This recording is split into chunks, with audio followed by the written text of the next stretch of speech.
যে হাদিস যে সহি, এটা কোন সহি হাদিসে আছে, কথা বুঝছেন? এরপরে আরেকটা কথা, মাযহাব। মাযহাব অর্থ হলো মত।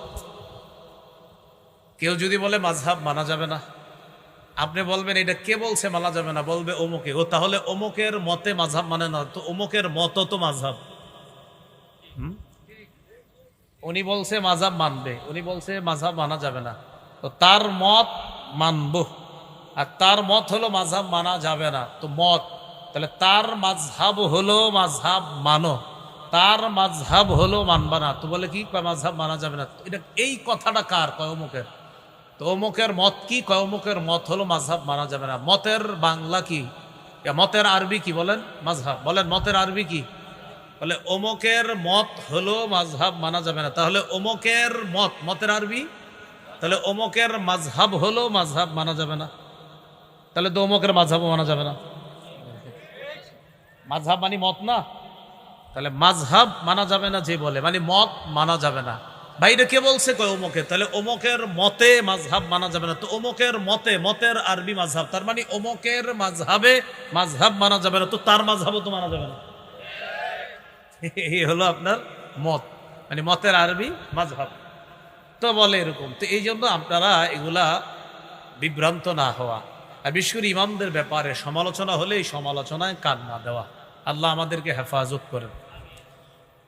তো যারা এই কথাগুলা বলবে আপনার মাযহাব মানা যাবে না, তাদের ব্যাপারে কিছু কথা মনে রাখবেন। হাদিস এটা হলো সংকলন।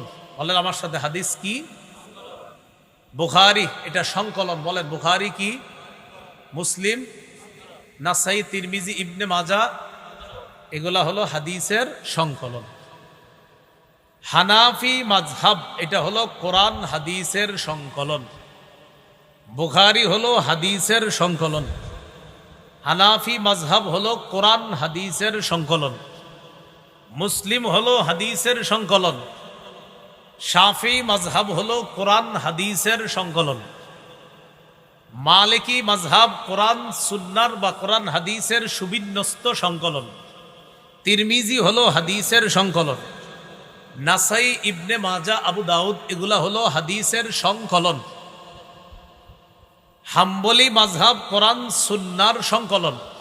তাহলে এবার আপনারা বলেন তো বুখারী কিসের সংকলন? হানাফি মাযহাব কিসের সংকলন? কোরআন ও, হ্যাঁ মাশাআল্লাহ। মুসলিম কিসের সংকলন? শাফি মাযহাব কিসের সংকলন? মালিকি মাযহাব কিসের সংকলন? হাম্বলি মাযহাব কিসের সংকলন?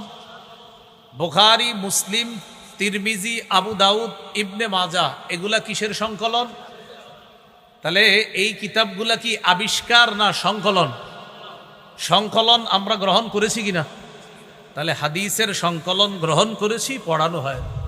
হানাফি মাযহাব কোরআন হাদিসের সংকলন, শাফি মাযহাব কোরআন হাদিসের সংকলন, মালিকি মাযহাব কোরআন হাদিসের সংকলন, হাম্বলি মাযহাব কোরআন হাদিসের সংকলন। বুখারী যেমন আবিষ্কার নয়, সংকলন। মুসলিম যেমন আবিষ্কার নয়, বরং সংকলন। তিরমিজি, আবু দাউদ, নাসাই, ইবনে মাজাহ এগুলো আবিষ্কার নয়, বরং সংকলন। শাফি, হাম্বলি, মালিকি এইগুলা আবিষ্কার নয়, বরং কোরআন সুন্নাহর সুবিন্যস্ত সংকলন। হাদিসের ইমামদেরকেও যেমন আমরা ভালোবাসি, মহব্বত করি, ফিকহের ইমাম যারা তাদেরকেও আমরা ভালোবাসি, তাদেরকেও মহব্বত করি।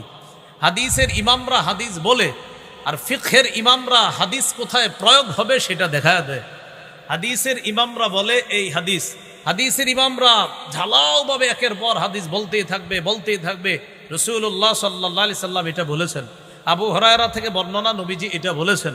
আব্দুল্লাহ ইবনে মাসউদ রাদিয়াল্লাহু আনহু থেকে বর্ণনা, নবী এটা বলেছেন। আব্দুল্লাহ ইবনে ওমর রাদিয়াল্লাহু আনহুমা থেকে বর্ণনা, নবী এটা বলেছেন। আব্দুল্লাহ ইবনে আব্বাস রাদিয়াল্লাহু আনহুমা থেকে বর্ণনা, নবী এটা বলেছেন। এটা হাদিসের ইমামদের কাজ। ফিকহের ইমামদের কাজ হলো নবী এটা বলেছেন, আল্লাহ কোরআনের আয়াতে এটা বলেছেন।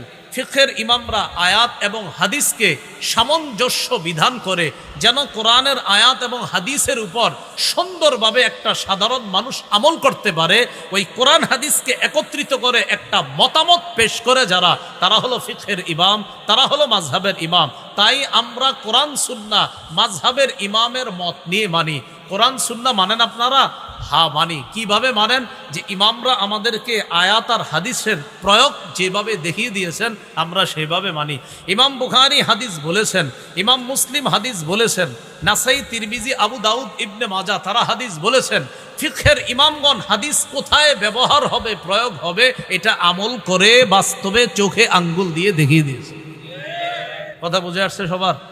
এই জন্য রাসূল সাল্লাল্লাহু আলাইহি সাল্লামের হাদিসের মধ্যে পাওয়া যাবে বসে প্রস্রাব করা, হাদিসে পাওয়া যাবে দাঁড়িয়ে প্রস্রাব করা। সমাধান মাযহাবের ইমামরা দিবে যে প্রস্রাব আসলে কিভাবে করবা।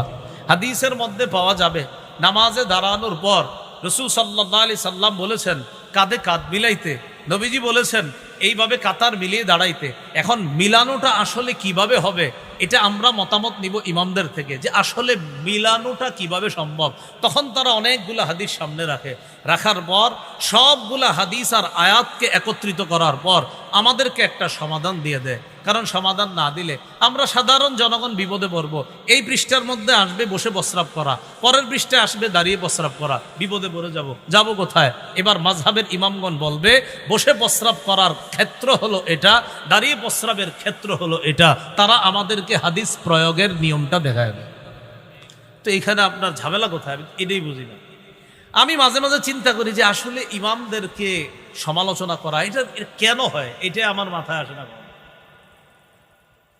ইমাম বুখারী হাদিসের কাজ করছে, ইমাম আবু হানিফা কোরআন হাদিসের কাজ করছে, ইমাম মুসলিম হাদিসের কাজ করছে, ইমাম মালিক কোরআন হাদিসের কাজ করছে, ইমাম তিরমিজি হাদিসের কাজ করছে, ইমাম শাফি কোরআন হাদিসের কাজ করছে, ইমাম নাসাই, আবু দাউদ, ইবনে মাজাহ তারা শুধু হাদিসের কাজ করে গেছে, ইমাম আহমদ ইবনে হাম্বল কোরআন এবং হাদিসের কাজ করে গেছে। সমস্যাটা কোথায় বলে? এজন্য আমরা এইভাবে সহজ সহজ বিষয়গুলা আমাদের মাথায় যেন কোনো মানুষ হঠাৎ কোনো ব্যাপারে আমাদেরকে বিভ্রান্ত করতে না পারে। বিভ্রান্ত করতে গেলেই ওলামায়ে কেরামের শরণাপন্ন হব আমরা, বলেন ইনশাআল্লাহ। এরপরে আসেন যারা বলে শুধু কোরআন মানে, এই জাতীয় মানুষগুলার একটা ভিতরগত কথা আছে। যারা শুধু কোরআন মানার কথা বলে তাদের একটা গোপন বিষয় আছে, একটা মিশন আছে। কি? শুধু কোরআনের কথা যারা বলে তাদের একটা মূল মাকসাদ বা উদ্দেশ্য হলো একটা সময় মানুষকে এমনভাবে মেধা তৈরি করা যেন মানুষকে নামাজ থেকে দূরে সরানো যায়।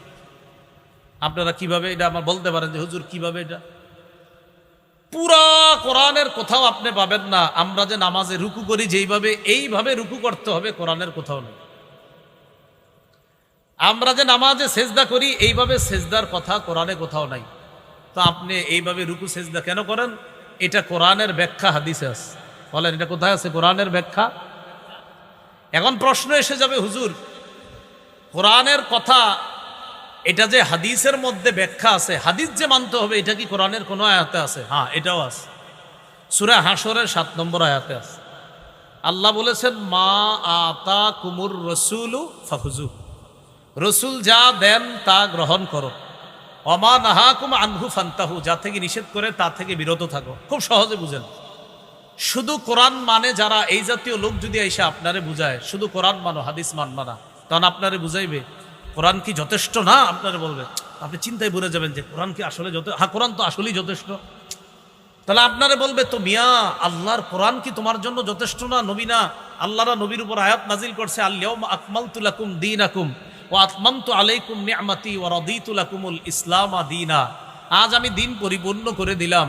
তো আল্লাহ না এই আয়াত নাজিল করছে, এই আয়াত নাজিল করার পরেও তোমরা কেন বুঝো না যে কোরআনই শুধু যথেষ্ট, আবার হাদিস কেন মানবা? এখন আপনারাও কিন্তু বিপদে পড়বেন। ঠিকই তো, আপনারা জবাব দিবেন সুন্দরভাবে এইভাবে বলেন আমরা কোরআনের কথা অনুযায়ী, সবাই বলেন বলেন কোরআন অনুযায়ী হাদিস মানি। আর একটু বাড়ায় বলবেন, বলেন কোরআনের নির্দেশনা অনুযায়ী হাদিস মানি। বলেন তো আমরা হাদিস মানি কিসের নির্দেশনা অনুযায়ী? এখন আপনারে বলবে কোরআনের কোন জায়গায় আছে হাদিস মানার কথা? তখন বলবেন সূরা হাশরের ৭ নম্বর আয়াতে আছে। আল্লাহ বলেছেন রসুল যা দেন তা গ্রহণ করো, যা থেকে নিষেধ করে তা থেকে বিরত থাকো। আমাদের নবী আমাদেরকে কোরআনও দিয়ে গেছে, সুন্নাও দিয়ে গেছে। কোরআন মানতে হবে, এটা আল্লাহ কোরআনে বলে দিয়েছে। সুন্নাহ মানতে হবে, এটাও আল্লাহ কোরআনে বলে দিয়েছে। অতএব কোরআন আর হাদিস মানা মানিও কোরআন মানা, কোরআন মানা মানি হাদিস মানা, আর কোরআন হাদিস মানা মানিও কোরআন হাদিস মানা। যদি আপনারে বলে এই মিয়া শুধু কোরআন মানলে আবার হাদিস কিভাবে মানা হয়, আপনি বলবেন ভাই কোরআনের সবগুলো আয়াত মানেন কিনা? যদি বলে হ্যাঁ। সূরা হাশরের 7 নম্বর আয়াত মানেন কিনা? যদি বলে হ্যাঁ, তো 7 নম্বর আয়াতে আছে নবী যা দেন তা গ্রহণ করেন, অতএব নবী যে হাদিস দেন এটা গ্রহণ করেন। তো এই জন্য আপনারা এই বিষয়গুলা মাথায় রাখলে আশা করি সহজ হয়ে যাবে ইনশাআল্লাহ। আল্লাহ আমাদের সকলকে এই কথাগুলা মনে রাখার তৌফিক দান করেন। তাহলে বলেন তো মাযহাব অর্থ কি? মাযহাব মানা যাবে না। যদি কেউ বলে, আপনি বলবেন এটা কার মতে মানা যাবে না? বলবে অমুকের মতে। আপনি বলবেন মতের আরবি কি? এটা জিজ্ঞেস করবেন। তারপরে যদি না বলতে পারে আপনি বলে দিবেন, বলেন তো মতের আরবি কি? তো যদি তার মাযহাব মানা না যায় তার মতে, তো আপনি বলবেন তার মতে তার মাযহাব মানা যাবে না। তো তুমি জানো মতের আরবি কি? তো বলবে মতের আরবি কি? তো আপনি বলবেন মাযহাব। তো তার মাযহাবও তো মানা যাবে না, অতএব তার কথাও মানি না। এই জন্য এইগুলা মনে রাখলে সহজ হয়ে যায়। তো এইগুলা আসলে ঝগড়ার বিষয় না, কিছু সূক্ষ্ম সূক্ষ্ম বিষয় মনে রাখবেন, তাহলে বিষয়গুলা সমাধান হয়ে যাবে ইনশাআল্লাহ। এরপরে দেখেন, আমার আগে হযরত মাওলানা লিয়াকত সাহেব একটা কথা বলছে, হাদিস সহি। এটা আপনারা অনেকে খেয়াল করেননি, কথাটা কিন্তু গুরুত্বপূর্ণ কথা বলছে, আপনারা হয়তো মন দিয়ে শোনেন নি কথাটা। যে হাদিস যে সহি, এটা কোন সহি হাদিসে আছে? কথা বুঝছেন? হুজুর কি বলছে? হাদিস সহি, এটা কোন সহি হাদিসে লেখা আছে? তাহলে হাদিস সহি এটা কি নবীজির হাদিসে লেখা আছে না কোনো ইমামের মত? আরে হাদিস সহি এটা কোনো ইমামের, বলেন যে এটা হাদিস শাস্ত্রের, বলেন সবাই হাদিস শাস্ত্রের, বলেন হাদিস শাস্ত্রের ইমামদের মত সহি। হাদিস শাস্ত্রের ইমামদের মত দঈফ। হাদিস শাস্ত্রের ইমামদের মত হাসান। হাদিস শাস্ত্রের ইমামদের মত হাসান লি জাতিহি, সহি লি জাতিহি, সহি লি গায়রিহি। তো এগুলা কি নবী বলে গেছেন না কোনো ইমামের মত? মতের আরবি তো মাযহাব মানেন তো। তাহলে হাদিস সহি এটা কার মতে? অমুক ইমামের মতে। যেমন এই হাদিসকে সহি বলেছেন নাসির উদ্দিন আলবানী। বলেন কে বলেছেন? তাহলে বলেন তো এই হাদিস সহি কার মতে? বলেন মতের আরবি কি? এই তো আলবানীর মাযহাব মানলেন। এই জন্য আমি বলি আসলে বিষয়গুলো ঝগড়ার বিষয় না, এগুলা বোঝার বিষয়। আল্লাহ মনে রাখার তৌফিক দান করেন। এর মধ্যে সবচেয়ে বেশি নিশানা বানিয়েছে ইমাম আবু হানিফা রহমতুল্লাহ আলাইহি। ইমাম আবু হানিফা রহমতুল্লাহ আলাইকে নিশানা বানানোর কারণ হলো ইমামদের মধ্যে ইমাম আবু হানিফা রহমতুল্লাহ আলাইহির ফিকহ সারা পৃথিবীতে আল্লাহ তাআলা এমন ভাবে কবুল করেছেন, তার এই কবুলিয়াতের কারণে সারা পৃথিবীর, বিশেষ করে কোর্ট কাছারি যে চলে আপনার মামলা মোকদ্দমা, এই জাতীয় বিচার কার্য পরিচালনার ক্ষেত্রে হানাফি ফিকহ সবচেয়ে বেশি অনুসরণ করা হয়। এই বিষয়টা অনেকে মেনে নিতে পারে না। এই জন্য ইমাম আবু হানিফা রহমতুল্লাহ আলাইহির ব্যাপারে ইনসাফওয়ালা সালাফদের বক্তব্য হলো, যারা ইমাম আবু হানিফা রহমতুল্লাহ আলাইহির সমালোচনা করে দুইটা কারণে করে। এক নাম্বার হয়তো জাহেল, দুই নম্বর অথবা হিংসার কারণে তার সমালোচনা করে। এক হলো তার ব্যাপারে জানে না, দ্বিতীয় সমালোচনার কারণ হলো হিংসার কারণে সমালোচনা করে। ইমাম আবু হানিফা এমন ব্যক্তি যার ব্যাপারে আপনার বিভিন্ন মিথ্যাবাদীরা 300-ও বেশি মিথ্যা কথা ছড়ায় দিছে। কয়শো? একদম সবগুলা মিথ্যা কথা, এগুলা প্রমাণও হয়। শুধু মিথ্যা না, ভয়ঙ্কর পর্যায়ের মিথ্যা। তো ফিরাকে বাতেলা সম্পর্কে আমরা আলাদা আলোচনা শোনা এটা আমাদের জন্য উচিত কর্তব্য বলে মনে করছি। আমি আপনাদের সামনে এর মধ্যে একটা আবদার আপনাদেরকে জানাই, আহলে কোরআন যারা, তাদের সম্পর্ক একটু জানতে চেয়েছিল। এই ব্যাপারে গত বছর প্রায় 5-6 মাসের মতো টানা আলোচনা করছি শুধু আহলে কোরআন নিয়ে। আহলে কোরআনদেরকে বিশেষ করে তারা দুইজনকে নিশানা বানিয়েছিল, একজন পুরুষ সাহাবী আর একজন মহিলা সাহাবিয়া।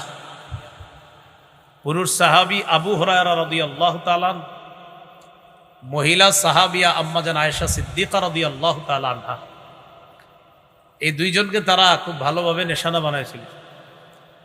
আম্মাজানের উপরে অপবাদ দিতে লাগলো, এত ছোট বয়সে তার বিয়ে হলো কেন। আর আবু হুরায়রা রাদিয়াল্লাহু তাআলা আনহুর ব্যাপারে বলা শুরু করলো, 3 বছর নবীর ছাত্র হয়ে এত হাদিস কিভাবে বলল। তো এই ব্যাপারে আপনারা দেখবেন পাট পাট করে প্রত্যেকটা বিষয় আলোচনা আছে। তো আলোচনাগুলো আলাদা শুনলে মজা পাবেন খুব। আহলে কোরআন সম্পর্কে শুধু কি কোরআন মানবো না হাদিস মানবো, এটার আলাদা আলোচনা আছে। আবু হুরায়রারে যারা কথা বলছিল, আবু হুরায়রাকে নিয়ে আমার শুধু একটা আলোচনা আছে, পুরা বয়ান। আম্মাজান আয়েশা সিদ্দিকাকে নিয়ে পুরো আলাদা একটা আলোচনা। এরপর আলহামদুলিল্লাহ তাদের মুখ বন্ধ হয়ে গেছে। তারা একটা অভিযোগ করেছিল লিখিত হাদিস মানা যাবে না। কি হাদিস? দলিল দিয়েছিল লিখিত হাদিস দিয়ে, লিখিত হাদিস মানা যাবে না। দলিল দিছে কি হাদিস দিয়ে? তো লিখিত হাদিস না মানা যাবে না। তো এরা কিন্তু বুঝে নাই যে লিখিত হাদিস যে মানা যাবে না এটার দলিল লিখিত হাদিস দিয়ে দিছে, এটা কখনো এরা বলে নাই। আর একটা হাদিস পেশ করছিল মুসলিমের, সহিহ মুসলিম থেকে। ওই হাদিসে রাসূল সাল্লাল্লাহু আলাইহি সাল্লাম হাদিস লিখতে নিষেধ করছে, আসলে এরকম একটা হাদিস আছে। তো ওই হাদিস দিয়ে দলিল দিছে যে নবী হাদিস লিখতে নিষেধ করছে, তোমরা কেন এরকম লিখিত হাদিস দিয়ে দলিল দাও। তো সেখানে আলোচনা আছে আমার লিখিত হাদিস মানা যাবে কিনা। তো নবীর নিষেধাজ্ঞা ছিল শুরুর যুগে। আল্লাহর কোরআন আর নবীর কথা যেন একসাথে সাহাবীরা গোলায়া না ফেলে, তাই শুরুর দিকে নবী নিষেধ করেছেন হাদিস লেখো না। পরবর্তীতে রাসূল সাল্লাল্লাহু আলাইহি সাল্লাম অনুমতি দিয়েছেন হাদিস লেখো। শুধু তাই না, নবী তার এক সাহাবীকে বলেছেন, এখান থেকে যা বের হয় সব সত্য কথা লেখো তুমি। নবী তার মুখ দেখিয়ে বলেছিলেন, এখান থেকে যা বের হয় সব সত্য কথা তুমি লেখো। তো লেখো না এটা নিষেধ করেছিলেন কেন? কোরআন আর হাদিস যেন সাহাবীরা মিলায়া না ফেলে। যখন কোরআন সুন্নাহর পার্থক্য সাহাবীরা বুঝেছেন, তখন থেকে নবীজি বলেছেন হাদিস লেখো। তো মজার বিষয়টা হলো, তারা দলিল দিয়েছে মুসলিমের হাদিস দিয়া যে হাদিস মানা যাবে না লিখিত হাদিস। কোন কিতাবের বলেন তো? তো মুসলিমের হাদিসটা কি হাওয়ায় ভাসতেছে না লিখিত? তো এটাও তো লিখিত হাদিস দিয়ে দলিল। লিখিত হাদিস মানা যাবে না, দলিল দিল সহিহ মুসলিম থেকে। খালি মনে রাখবেন, এই পয়েন্টটা মনে রাখলে এরা আপনারা আটকাইতে পারবে না। এখন আবার বক্তব্য পাল্টায় ফেলছে। এদের যারা গুরু, ওই গুরুরা আমার নাম নিয়ে আলোচনা করছে এক জায়গায়। বুঝছি যে ধরা খাইছে, এই জন্য আর জানেন তো আমি কাউরে অ্যাটাক করে কথা বলি না, এই জন্য আমার বলবে এই সুযোগও নেই। কথা হলো পারলে দলিল খণ্ডন করেন, দলিল তো খণ্ডন করা যাবে না ইনশাআল্লাহু বিইজনিল্লাহি তাআলা। তো লিখিত হাদিস মানা যাবে না, দলিল কোন কিতাবের হাদিস? তো এটা কি মুসলিম শরীফে হাওয়ায় ভাসতেছে না লিখিত? এই তো দলিল তো লিখিত হাদিস দিয়ে দিল। তো তাদের কথা দিয়ে তাদেরকে দলিল দেওয়া যায়। আল্লাহ আমাদেরকে বুঝার তৌফিক দান করেন।